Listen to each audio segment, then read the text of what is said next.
बच्चों, let's read the question. Cross breeding. First, refer to the cross of superior male with superior female of different breed.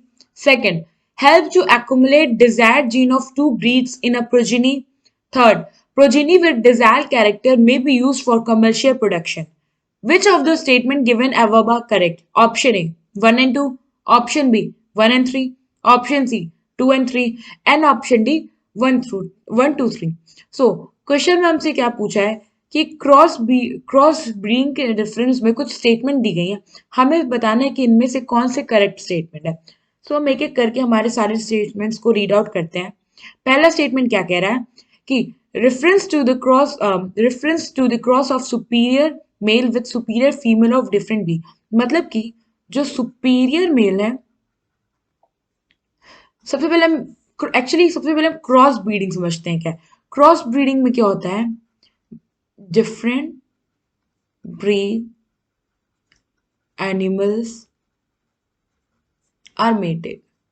इसका मतलब कि cross breeding क्या है कि दो डिफरेंट ब्रीड के एनिमल्स को मेट कराया जाता है।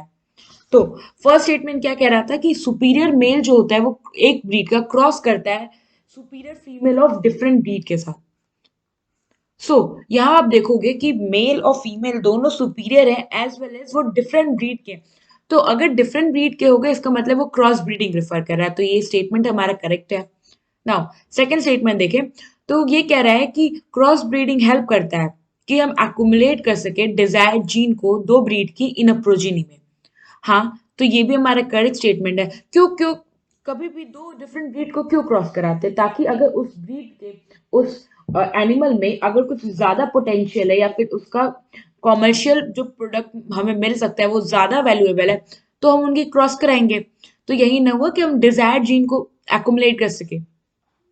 और थर्ड क्या कह रहा है कि प्रोजेनी विद डिजायर्ड कैरेक्टर में be useful for commercial production. तो ये भी हमारा सही स्टेटमेंट है। आखिर क्रॉस ब्रीडिंग हो ही क्यों रही थी? At the end final product जो हमारा था वो कॉमर्शियल पर्पज से, ताकि उसका हम ज्यादा बेनिफिट ले सके। यहाँ पे हमारे तीनों स्टेटमेंट्स रही हैं। और अगर हम अपने ऑप्शन से गो थ्रू करें तो हमारे जो ऑप्शन डी है इसमें हमारे तीनों ऑप्शन दिए हैं कि वो करेक्ट है। तो यहाँ पे हमारा जो करेक्ट ऑप्शन होगा वो होगा ऑप्शन डी। आई होप आपको ये क्वेश्चन समझ में आया होगा। Thank you.